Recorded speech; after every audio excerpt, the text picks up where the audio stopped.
ಓಂ ಶ್ರೀ ಗುರು ಬಸವಲಿಂಗಾಯ. ಸರ್ವರಿಗೂ ಶರಣು ಶರಣು. ಮನಸ್ಸನ್ನು ನಿಯಂತ್ರಿಸುವಂತಹ, ಮನಸ್ಸನ್ನು ಸಂಸ್ಕರಿಸುವಂತಹ, ಕಡೆಗೆ ಮನಸ್ಸನ್ನೇ ಇಲ್ಲದಂತೆ ಮಾಡುವ ಯೋಗ, ಅದು ಧ್ಯಾನ ಯೋಗ. ಆ ಧ್ಯಾನ ಯೋಗಕ್ಕೆ ಇನ್ನೊಂದು ಹೆಸರು ಅಷ್ಟಾಂಗ ಯೋಗ ಅಥವಾ ಪತಂಜಲಿ ಯೋಗ. ಅದನ್ನು ಶಿವಯೋಗದಲ್ಲಿ ಶರಣರು ಅಳವಡಿಸ್ಕೊಂಡಿದ್ದಾರೆ. ಅದರಲ್ಲಿ ಶಿವಯೋಗದ ಧ್ಯಾನ ಯೋಗವನ್ನು ನೋಡುವಾಗ ಅದು ಒಂದು ಕಾರಣವಾಗಿ, ನಿಮಿತ್ತ ಕಾರಣ. ಪತಂಜಲಿ ಯೋಗವನ್ನು ಕೂಡ ನಾವು ತಿಳ್ಕೊಳ್ಬಹುದು. ಷಣ್ಮುಖ ಶಿವಯೋಗಿಗಳು ಅನುಷ್ಠಾನ ಜೀವಿಗಳು. ಅವರು ಅನುಷ್ಠಾನದ ಮಾಡುವ ಸಂದರ್ಭದಲ್ಲಿ ಒಂದು ಹೊಸ ಪ್ರಯೋಗವನ್ನು ಕೂಡ ಮಾಡಿದರು. ಬೇರೆಯವರು ಮಾಡಲಾರದ ಪ್ರಯೋಗವನ್ನು ಷಣ್ಮುಖ ಶಿವಯೋಗಿಗಳು ಮಾಡಿದರು. ಏನು ಅಂದರೆ, ಪತಂಜಲಿ ಯೋಗವನ್ನು ಶಿವಯೋಗಕ್ಕೆ ಹೊಂದಿಸಿ ಆ ರೀತಿಯಾಗಿ ವಚನಗಳನ್ನು ಅವರು ಬರೆದಿದ್ದಾರೆ. ಬಹಳ ಅದ್ಭುತವಾದಂತಹದ್ದು. ಅಂದರೆ ಅಲ್ಲಿ ಏನು, ಅದರಲ್ಲೂ ವಿಶೇಷವಾಗಿ ಯಮನಿಯಮಗಳ ಬಗ್ಗೆ ವಚನಗಳನ್ನು ಬರೆದಿದ್ದಾರೆ. ಅದು ಇವಾಗ ಯಮನಿಯಮಗಳ ಬಗ್ಗೆ ನಾವು ಮಾತಾಡ್ತಾ ಇಲ್ಲ, ಮುಂದೆ ಮಾತಾಡೋಣ.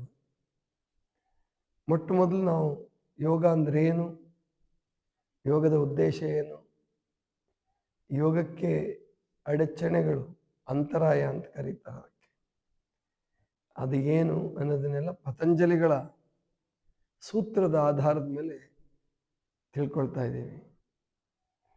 2 ಸೂತ್ರಗಳಾಗಿದೆ ಇವಾಗ. 2 ಸೂತ್ರಗಳು. ಮೊದಲನೇದು ಯೋಗ ಅತಃ ಯೋಗಾನುಶಾಸನ, ಎರಡನೇದು ಯೋಗಶ್ಚಿತ್ತ ವೃತ್ತಿ ನಿರೋಧ. ಇವತ್ತು 3, 4, 5 ಈ ಸೂತ್ರಗಳನ್ನು ನೋಡೋಣ. ಸುಲಭವಾಗಿದೆ, ಇವು ಹೇಳಿಕೆಗಳಿದು, ತಿಳ್ಕೊಳ್ಳೋಕ್ಕೋಸ್ಕರ ಅಷ್ಟೇ. 3ನೇ ಸೂತ್ರ ತದಾ ದೃಷ್ಟು ಸ್ವರೂಪೇ ಅವಸ್ಥಾನಂ. ಅಂದರೆ ಯಾವಾಗ ಚಿತ್ತವೃತ್ತಿ, ತದಾ ಅಂದರೆ ಆಗ, ಯಾವಾಗ ಅಂತ ತಿಳ್ಕೊಬೋದು. ತತ್ ಆ ತದಾ ಈ ಥರ ಬಿಡಿಸ್ಬೋದು ಅದನ್ನು. ಯಾವಾಗ ಚಿತ್ತವೃತ್ತಿ ಆಗುತ್ತೋ, ದೃಷ್ಟು ಅಂದರೆ ನೋಡುವಂತಹವನು, ಸಾಕ್ಷಿಯಾಗಿದ್ದಂತಹವನು, ದ್ರಷ್ಟಾರ ಅಂತ ಕರಿತೀರಲ್ಲ. ಹಾಗಾದ್ರೆ ಯಾರಿಲ್ಲಿ? ಆತ್ಮ ನೋಡುವವನು ಹೇಗಾಗ್ತಾನೆ? ಯಾಕಂದ್ರೆ ಆತ್ಮ ನೋಡಲ್ಪಡೋದಿಲ್ಲ. ಯಾವುದು ನೋಡಲ್ಪಡೋದಿಲ್ವೋ ಅದೇ ಎಲ್ಲವನ್ನು ನೋಡೋದು. ಇದೇ ಅಧ್ಯಾತ್ಮದ ಸಾರ, ಆತ್ಮದ ಸಾರ. ಆತ್ಮವನ್ನು ನೋಡಲಿಕ್ಕೆ ಈ ಕಣ್ಣುಗಳಿಂದ ಸಾಧ್ಯ ಇಲ್ಲ. ಆತ್ಮವನ್ನು ಕೇಳಲಿಕ್ಕೆ ಈ ಕಿವಿಗಳಿಂದ ಸಾಧ್ಯ ಇಲ್ಲ. ಆದರೆ ಆತ್ಮ ಇಲ್ಲದೆ ಹೋದರೆ ಕಣ್ಣು ನೋಡೋದಿಲ್ಲ, ಕಿವಿ ಕೇಳೋದಿಲ್ಲ, ಯಾವ ಇಂದ್ರಿಯಗಳು ಕೆಲಸ ಮಾಡಲ್ಲ. ಅದಕ್ಕೋಸ್ಕರನೇ ಆತ್ಮ ಅನ್ನುವಂತಹ ಹೆಸರನ್ನು ಕೊಟ್ಟಿದ್ದಾರೆ. ಆತ್ಮಕ್ಕೆ ದೃಷ್ಟು ಅನ್ನುವಂತಹ ಹೆಸರನ್ನು ಕೊಟ್ಟಿದ್ದಾರೆ ಪತಂಜಲಿಗಳು. ದ್ರಷ್ಟ ಅಂದರೆ ನೋಡುವವನು, ದರ್ಶನ ಮಾಡುವವನು. ಆ ದರ್ಶನ ಅಂದರೆ ಆತ್ಮದರ್ಶನಕ್ಕೆ ಹೇಳ್ತಾರೆ. ನೋಡುವವನು. ನಿಮಗೆ ಒಂದು 2 ಉದಾಹರಣೆಗಳ ಮೂಲಕ ಇದನ್ನು ಇನ್ನೂ ನೀವು ಸ್ಪಷ್ಟಪಡಿಸ್ಕೊಳ್ಬೋದು. ಒಂದನೇದೇನು ಅಂದರೆ, ನಿಮ್ಮನ್ನು ನೀವೇ ಸ್ವಲ್ಪ ಅದು ಏನು ಹಿಂದಕ್ಕೆ ನೋಡೋದು ಅಂತ ಹೇಳ್ತಾರಲ್ಲ, ಹಿಂದಕ್ಕೆ ನೋಡೋದು, ಜ್ಞಾಪಿಸ್ಕೊಳ್ಳೋದು. ಈಗ ನೀವು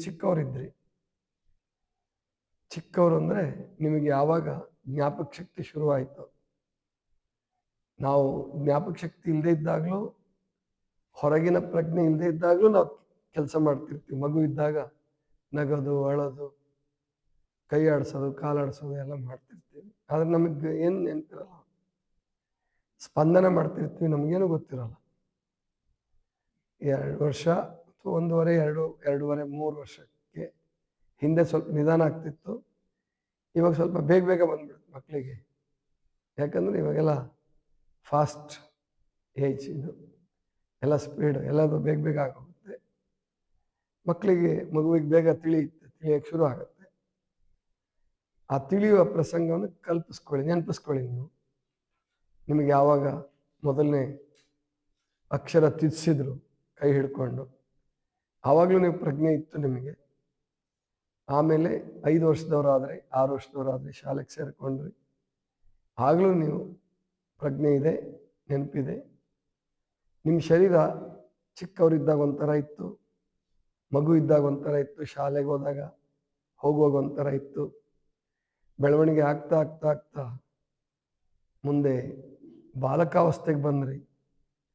ಅಂದರೆ 8, 10, 11 ಮುಂದೆ ಟೀನೇಜಿಗೆ ಬಂದ್ರಿ. ಆಮೇಲೆ ಯೌವನಸ್ಥರಾದ್ರಿ. ಆಮೇಲೆ ಯೌವನ ಮುಗಿತಾ ಬಂತು, ಮುಪ್ಪಾವಸ್ಥೆ ಬರ್ತಾ ಬಂತು.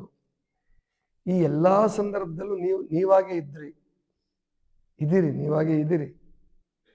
ಆದರೆ ಅಲ್ಲಿ ಬದಲಾವಣೆ ಆಗ್ತಿರೋದು ಯಾವುದಪ್ಪ ಅಂದರೆ ದೇಹ, ಮನಸ್ಸು, ಬುದ್ಧಿ ಮತ್ತು ಭಾವ. ಶಿಶುಭಾವ ಇದ್ದಿದ್ದು ಬಾಲಕ ಭಾವಕ್ಕೆ ಬಂತು, ವಿದ್ಯಾರ್ಥಿ ಭಾವಕ್ಕೆ ಬಂತು, ತರುಣಾವಸ್ಥೆಗೆ ಬಂತು, ಯೌವನಾವಸ್ಥೆಗೆ ಬಂತು, ಕಡೆಗೆ ಮುಪ್ಪಾವಸ್ಥೆಗೆ ಬಂದರೂ ಕೂಡ ಒಂದು ಬದಲಾವಣೆ ಆಗಿಲ್ಲ ನಿಮ್ಮಲ್ಲಿ. ನೋಟ ಅಂದರೆ ಎಲ್ಲವನ್ನೂ ಅರಿಯುವ ಆತ್ಮ ಇದೆಯಲ್ಲ, ಅದು ಹಾಗೇ ಇದೆ. ನಿಮ್ಮ ಬುದ್ಧಿಭಾವಗಳು, ದೇಹ, ಮನ, ಬುದ್ಧಿಭಾವಗಳು ಬದಲಾವಣೆ ಆಗ್ತಾ ಇದೆ. ಯಾರು ಮೊದಲು ಸ್ವಲ್ಪ ತರಲೆಗಳಿದ್ವಿ, ಹರಟೆ ಹೊಡಿತಾ ಇದ್ವಿ, ಅವ್ರು ಸ್ವಲ್ಪ ಗಂಭೀರವಾದ ವ್ಯಕ್ತಿತ್ವ ಉಳ್ಳವರಾದ್ರಿ. ಗಂಭೀರ ವ್ಯಕ್ತಿ ಉಳ್ಳವರು ಕೆಲವು ಸಾರಿ ಹರಟೆಯವರಾಗ್ತಾರೆ. 2 ಥರ ಆಗ್ಬೋದು. ಬದಲಾವಣೆ ಯಾವಾಗ ಯಾರಿಗೆ ಹೇಗೆ ಬರ್ತದೋ ಗೊತ್ತಾಗಲ್ಲ. ಆದರೆ ಹಿಂದೆ ಇರ್ತಕ್ಕಂತಹ ನಾವೆಲ್ಲರೂ ನಮ್ಮ ಎಲ್ಲ ಚಟುವಟಿಕೆಗಳ ಹಿಂದೆ ಇರ್ತಕ್ಕಂತಹ ಆ ಬೆಳವಣಿಗೆಗಳ ಹಿಂದೆ ಇರ್ತಕ್ಕಂಥ ಆತ್ಮ ಮಾತ್ರ ಅದು ಒಂದೇ ಥರ ಇದೆ. ಅದು ಬದಲಾವಣೆ ಆಗಿಲ್ಲ. ಅದನ್ನು ಗಮನಿಸ್ಕೊಳ್ಬೇಕು ನೀವು. ಅದನ್ನು ಗಮನಿಸ್ಕೊಂಡು ನಾವು ಶುರು ಮಾಡಿದ್ರಿ ಅಂದರೆ ಸಾಕ್ಷಿ ಅಂತ ಕರೀತಾರೆ. ಎಲ್ಲವನ್ನೂ ಸಾಕ್ಷಿಯಾಗಿ ನೋಡ್ತಾ ಇರ್ತಕ್ಕಂಥ, ಎಲ್ಲದಕ್ಕೂ ಆಧಾರವಾಗಿರ್ತಕ್ಕಂಥದ್ದೇ ಆತ್ಮ, ಸ್ಪಿರಿಟ್ ಅಥವಾ ಸೋಲ್ ಅಂತ ಕರೀತಾರೆ. ಅದಕ್ಕೆ ಪತಂಜಲಿಗಳು ದೃಷ್ಟುಹು ಅಂತ ಕರೆದಿದ್ದಾರೆ. ನಿಜಗುಣ ಶಿವಯೋಗಿಗಳು ಇನ್ನೊಂದು ಉದಾಹರಣೆ ಕೊಡ್ತಾರೆ, ಬಹಳ ಅದ್ಭುತವಾದ ಉದಾಹರಣೆ. ಒಂದು ಅರಮನೆ, ಅಲ್ಲಿ ರಾತ್ರಿ ವೇಳೆ ಒಂದು ದೊಡ್ಡ ಸಮಾರಂಭ ನಡೆದಿದೆ. ನರ್ತನ ನಡೀತಾ ಇದೆ. ಆ ಸಮಾರಂಭದ ನಿಮಿತ್ತವಾಗಿ ನೃತ್ಯ ನಡೀತಾ ಇದೆ. ನೃತ್ಯ ಮಾಡುವ ರಂಗಮಂಟಪದ ಮೇಲೆ ಎಲ್ಲರಿಗೂ ಕಾಣಲಿ ಅಂತೇಳಿ ಹಿಂದೆ ದೀಪ ಇದೆ. ನೃತ್ಯ ಮಾಡುವವರು, ಆಮೇಲಿಂದ ನೃತ್ಯ ಮಾಡುವವರು ಕುಣಿತಾ ಇದ್ದಾರೆ, ತಾಳ ಹಾಕೋರು ಹಾಕ್ತಾ ಇದ್ದಾರೆ, ನುಡಿಸೋರು ನುಡಿಸ್ತಾ ಇದ್ದಾರೆ, ಹಾಡೋರು ಹಾಡ್ತಾ ಇದ್ದಾರೆ, ನೋಡೋರು ನೋಡ್ತಾ ಇದ್ದಾರೆ. ಎಲ್ಲರಿಗೂ ಏನು ಶಬಾಷ್ಗಿರಿ ಕೊಡ್ತಾರೆ, ಮೆಚ್ಚುಗೆ ವ್ಯಕ್ತಪಡಿಸ್ತಾರೆ, ಬಹುಮಾನ ಕೊಡ್ತಾರೆ. ಆದರೆ ಇವರೆಲ್ಲರ ನೃತ್ಯ, ಸಂಗೀತ, ಹಾಡುವಿಕೆ, ನೋಡುವಿಕೆ, ಮೆಚ್ಚಿಕೊಳ್ಳುವುದು ಎಲ್ಲದರ ಒಂದು ಏನು ಅದ್ಭುತವಾಗಿ ನಡೀತಾ ಇದೆ. ಯಾವುದೋ ಕಾರಣಕ್ಕೆ ದೀಪ ಆರಿ ಹೋಯ್ತು. ದೀಪಗಳ ಇಟ್ಟಿದ್ರು ಅಲ್ಲಿ, ಗಾಳಿ ಜೋರಾಗಿ ಬಂದು ಮತ್ತೇನೋ ಕಾರಣಕ್ಕೆ ದೀಪ ಆರೋಯ್ತು. ಆವಾಗ ಇವೆಲ್ಲ ಏನಾಯ್ತು, ನಿಂತು ಹೋಯ್ತು. ಮೊದಲು ದೀಪ ಹಚ್ಚ್ರಿ ಅನ್ನೋಕ್ಕೆ ಶುರುವಾಯ್ತು. ಆ ಬಹುಮಾನ ಕೊಡೋದು ಹಾಡೋರಿಗೆ, ಕೊಡುವವರು ನೋಡುವವರು, ಮೆಚ್ಚಿಕೊಳ್ಳುವವರು. ಆ ದೀಪಕ್ಕೇನು ಯಾರು ಬಹುಮಾನ ಕೊಡಲ್ಲ, ದೀಪನ ಯಾರು ಮೆಚ್ಚಿಕೊಳ್ಳಲ್ಲ, ದೀಪಕ್ಕೆ ಯಾರು ಶಬಾಷ್ಗಿರಿ ಕೊಡಲ್ಲ. ಆದ್ರೆ ದೀಪ ಇಲ್ದಿದ್ರೆ ಏನೂ ನಡೆಯಲ್ಲ. ಅರ್ಥ ಆಯ್ತಲ್ವಾ? ದೀಪ ಇಲ್ಲದೆ ಹೋದ್ರೆ ಏನೂ ನಡೆಯಲ್ಲ. ಹಾಗೇನೆ ಒಳಿತು ಕೆಡುಕು, ವಿದ್ಯೆ ಅವಿದ್ಯೆ, ಆಮೇಲೆ ದ್ವೇಷ ರಾಗ, ಪ್ರೀತಿ, ವಿಶ್ವಾಸ ಎಲ್ಲವೂ ಜಗತ್ತಿನಲ್ಲಿ ನಡೀತಾ ಇದೆ. ಯುದ್ಧ, ಆಮೇಲೆ ಭಕ್ತಿ, ಉದ್ಧಾರ, ತ್ಯಾಗ ಎಲ್ಲವೂ ನಡೀತಾ ಇದೆ. ಯಾವುದರ ಬೆಳಕಿನಲ್ಲಿ? ಆತ್ಮದ ಬೆಳಕಿನಲ್ಲಿ, ದೃಷ್ಟಾನ ಬೆಳಕಿನಲ್ಲಿ. ಈ ದೃಷ್ಟ ಇಲ್ಲ, ದೇಹಕ್ಕೆ ಬೆಲೆ ಇಲ್ಲ. ಆ ದೃಷ್ಟ ಕಾಣಿಸೋದಕ್ಕೆ, ಆ ದೃಷ್ಟನ ಅರಿಲಿಕ್ಕೆ ಅಡಚಣೆಯಾಗಿರ್ತಕ್ಕಂಥದ್ದೇ ಈ ವೃತ್ತಿಗಳು. ಆ ವೃತ್ತಿಗಳು ಯಾವಾಗ ನಿರೋಧ ಆಗ್ತಾವೋ ಆವಾಗ ದೃಷ್ಟ ತನ್ನ ಸ್ವರೂಪದಲ್ಲಿ, ಸ್ವರೂಪದಲ್ಲಿ, ತನ್ನ ಸ್ವರೂಪದಲ್ಲಿ ಅವಸ್ಥಿತನಾಗುತ್ತಾನೆ, ನೆಲೆಗೊಳ್ಳುತ್ತಾನೆ. ಅವಸ್ಥಾನಂ ಅಂದರೆ ಸರಿಯಾದ ಕನ್ನಡ ಶಬ್ದ ಅಂದರೆ ನೆಲೆಗೊಳ್ಳುತ್ತಾನೆ. ತದಾ ದೃಷ್ಟು, ಯಾವಾಗ ಚಿತ್ತವೃತ್ತಿಗಳು ನಿರೋಧವಾದಾಗ ಆತ್ಮನು ತನ್ನ ನಿಜಾವಸ್ಥೆಯಲ್ಲಿ, ಸ್ವರೂಪಾವಸ್ಥೆಯಲ್ಲಿ, ತನ್ನ ಸ್ವಂತಿಕೆಯಲ್ಲಿ ನೆಲೆಗೊಳ್ಳುತ್ತಾನೆ. ಇನ್ನೂ ಸರಿಯಾಗಿ ಹೇಳಬೇಕಾದ್ರೆ ಆತ್ಮ ಏನು ಯಾವತ್ತೂ ತನ್ನ ನೆಲೆಯಿಂದ ತಪ್ಪೇ ಹೋಗಿಲ್ಲ. ದೀಪ ಉರಿತಾ ಇರಬೇಕಾದ್ರೆ ಕುಡಿ ಬರ್ತದೆ. ಆ ಕುಡಿ ಬಂದು ಬೆಳಕನ್ನು ಸ್ವಲ್ಪ ಕಡಿಮೆ ಮಾಡ್ಬೋದಷ್ಟೇ. ಚಿತ್ತವೃತ್ತಿಗಳು ಅಂದರೆ ಕುಡಿ ಇದ್ದ ಹಾಗೆ ಅಂತ ಅಂದ್ಕೊಳ್ಳಿ. ಅದು ಕುಡಿಗೂ ಹೋಲಿಕೆ ಕೊಡಬಾರ್ದು, ಅಂದ್ಕೊಳ್ಬೋದು ನೀವು ಅರ್ಥ ಮಾಡ್ಕೊಳಕ್ಕೋಸ್ಕರ. ಆ ಕುಡಿ ತೆಗೆದಾಕ್ಬಿಡಿ, ಪ್ರಕಾಶಮಾನ ಶುರುವಾಗ್ತದೆ. ಹಾಗೆಯೇ ವೃತ್ತಿಗಳು ಅನ್ನುವ ಏನು ಅಲೆಗಳ ರೀತಿಯಲ್ಲಿ ವೃತ್ತಿಗಳು ಹೇಳೋದು ಬೀಳೋದು ನಡೀತಿರ್ತಾವೆ. ಆದರೆ ಒಂದು ವೃತ್ತಿ ಅಲ್ಲ, 5 ವೃತ್ತಿಗಳು. ಅವುಗಳು ಯಾವಾಗ ನಿರೋಧಿಸಲ್ಪಡ್ತಾವೋ ಆಗ ಶಾಂತ ಸಾಗರ ಶಾಂತ ಆಗ್ಬಿಡ್ತದೆ. ಹಾಗೆ ಆತ್ಮ ಶಾಂತ ಸ್ವರೂಪ ಆಗಬೇಕಾದ್ರೆ, ತನ್ನ ಸ್ವರೂಪದಲ್ಲಿ ಅವಸ್ಥಿತನಾಗಬೇಕಾದ್ರೆ ಅದು ಚಿತ್ತವೃತ್ತಿಗಳು ಆಗಬೇಕು. ಒಂದು ವೇಳೆ 4ನೇ ಸೂತ್ರ, ಚಿತ್ತವೃತ್ತಿ ನಿರೋಧ ಆಗದೆ ಹೋದರೆ ವೃತ್ತಿ ಸಾರೂಪ್ಯಂ ಇತರತ್ರ. 4ನೇ ಸೂತ್ರ, ವೃತ್ತಿ ಸಾರೂಪ್ಯಂ ಇತರತ್ರ. ಇತರತ್ರ ಅಂದರೆ ಯಾವಾಗ ಚಿತ್ತವೃತ್ತಿಗಳು ನಿರೋಧ ಆಗಿರಲ್ವೋ ಆಗ ಅವನು ಚಿತ್ತವೃತ್ತಿಗೆ ಬಲಿಯಾಗಿರ್ತಾನೆ. ಅವನ ಶಕ್ತಿ ಎಲ್ಲ ಚಿತ್ತವೃತ್ತಿಗಳಿಗೆ ಖರ್ಚಾಗ್ತಿರ್ತದೆ. ಜನ್ಮಗಳೇ ಹೊರಟೋಗ್ಬಿಡ್ತಾವೆ. ನಿದ್ದೆ ಮಾಡೋಕ್ಕೆ, ಊಟ ಮಾಡೋಕ್ಕೆ, ಜಗಳ ಆಡೋಕ್ಕೆ, ಬೇರೆ ಬೇರೆ ಕಾರಣಕ್ಕಾಗಿ ಆತ್ಮನ ಶಕ್ತಿ ಬಳಕೆ ಆಗಿ ನಾನು ಬಂದಿರೋದೇ ಇದಕ್ಕೋಸ್ಕರ. ಈಗ ಆಸ್ತಿಗೋಸ್ಕರ ಜಗಳ ಆಡ್ತಿರ್ತಾರಲ್ಲ, ಅವ್ರು ಹೇಳ್ತಾರೆ ಎಕ್ಕದ್ದಾಗಲಿ ಅದು, ನನ್ನ ಮನೆಯೆಲ್ಲ ಮಾರಾಟ ಆಗೋಗ್ಬಿಡ್ಲಿ, ನಾನು ಬೀದಿಗೆ ಬೀಳಲಿ, ಅವನ ಮೇಲೆ ನಾನು ಕೇಸ್ ನಡೆಸಲಾರ್ದೆ ಬಿಡಲ್ಲ. ಗೊತ್ತಾಯ್ತಲ್ವಾ? ಅಂದರೆ ಏನು ಇದು ಯಾವುದೋ ಒಂದು ಜಗಳಕ್ಕೋಸ್ಕರ ಪ್ರಮಾಣ ವೃತ್ತಿ ಇದು. ಈ ವೃತ್ತಿಗಳಿಗೋಸ್ಕರನೇ ಜೀವನ ಹಾಳಾಗೋಗುತ್ತೆ. ಅದು ಪ್ರಕೃತಿ ನಿಯಮ, ಮಾಯೆ. ಅದನ್ನೇ ಮಾಯೆ ಅಂತ ಕರೀತೀವಿ. ಅದಾಗಲೂ ಬೇಕು, ಆಗಬಾರ್ದು ಅಂತಲ್ಲ.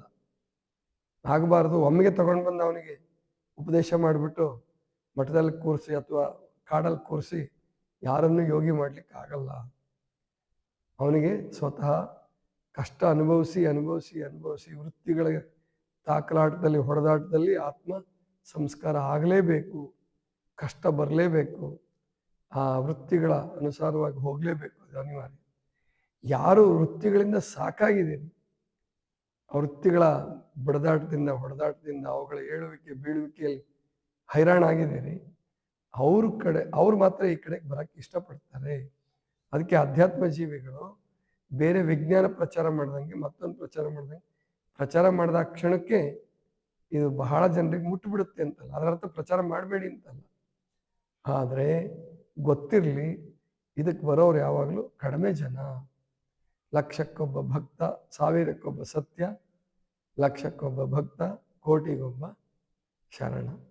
ಶರಣರನ್ನು ಬೇರೆಯವ್ರನ್ನ ತಯಾರು ಮಾಡ್ದಂಗೆ, ವಿದ್ಯಾರ್ಥಿಗಳನ್ನ ತಯಾರು ಮಾಡಿದಂಗೆ, ಮತ್ತೊಬ್ಬರನ್ನ ನೌಕರದಾರಿಗೆ ಟ್ರೈನಿಂಗ್ ಕೊಟ್ಟಂಗೆ ಶರಣತ್ವವನ್ನು, ಸಂತತ್ವವನ್ನು ತರಬೇತಿ ಕೊಟ್ಟು ಮಾಡ್ಲಿಕ್ಕೆ ಬರಲ್ಲ. ಅವ್ರು ತಾವೇ ತಯಾರಾಗಬೇಕು. ಒಂದು ವೇಳೆ ಆಗಲಿಲ್ಲ ಅಂದರೆ ವೃತ್ತಿಗಳಿಗೋಸ್ಕರ ನಮ್ಮ ಜೀವನ ಹಾಳಾಗುತ್ತೆ. ವೃತ್ತಿಗಳು 5ಕ್ಕೂ ಕೂಡ 2 ಪ್ರಕಾರದಲ್ಲಿ ಹೇಳ್ತಾರೆ. ವೃತ್ತಯ ಪಂಚತಯ್ಯ ಕ್ಲಿಷ್ಟಾ 5ನೇ ಸೂತ್ರ ಇದು. ವೃತ್ತಯ ವೃತ್ತಿಗಳು, ಪಂಚತಯ್ಯ ಅಂದರೆ 5, ಕ್ಲಿಷ್ಟ ಅಕ್ಲಿಷ್ಟ ಅಂದರೆ ಕಠಿಣ ಮತ್ತು ಸರಳ, ಅಥವಾ ಉಪಯೋಗಕಾರಿ ಅನುಪಯೋಗಕಾರಿ, ಕಷ್ಟ ಕೊಡ್ತಕ್ಕಂಥವು ಕಷ್ಟ ಕೊಡಲಾರ್ದಂಥವು. ಇವು ವೃತ್ತಿಗಳು. 5 ವೃತ್ತಿಗಳನ್ನು ಹೇಳ್ತಾರೆ. ಆ ಕ್ಲಿಷ್ಟ ವೃತ್ತಿಗಳು 5 ಯಾವ್ಯಾವು, ಯಾವಾಗ ಅವು ಕ್ಲಿಷ್ಟ ಆಗ್ತವೆ, ಯಾವಾಗ ಕ್ಲಿಷ್ಟ ಆಗೋದಿಲ್ಲ. ಒಂದೊಂದು ವೃತ್ತಿ 2 ದಿವಸನೂ ಆಗಬಹುದು. ಅವನ್ನ ನಾಳೆಯಿಂದ ತಿಳ್ಕೊಳ್ಳೋಣ. ಸರ್ವರಿಗೂ ಶರಣ.